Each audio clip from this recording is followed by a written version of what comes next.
In Dallas, I was leaving our office one day and it was July and it was really hot. And I was in my mind complaining about, gosh, it's so hot. We had just moved from Colorado. Here I am in Dallas. It's hot. And I got in the car and I wasn't in the best mood.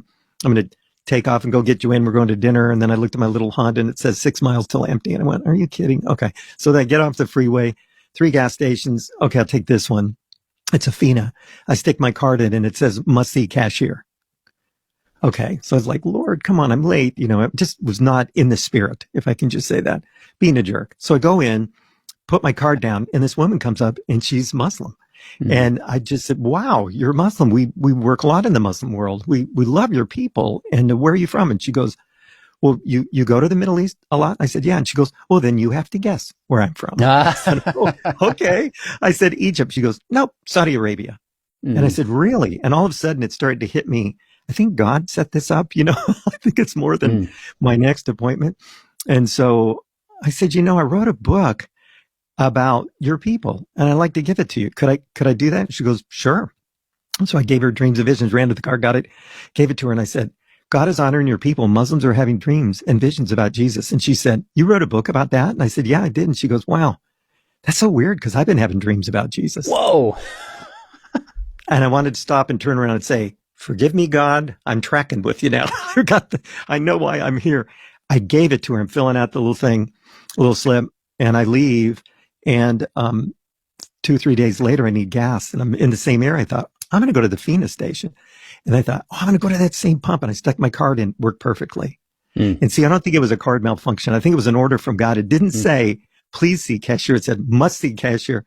So I walk in, Sean, and she's halfway through the book. And I said, Rawia, you like this book? She goes, this book is like my life.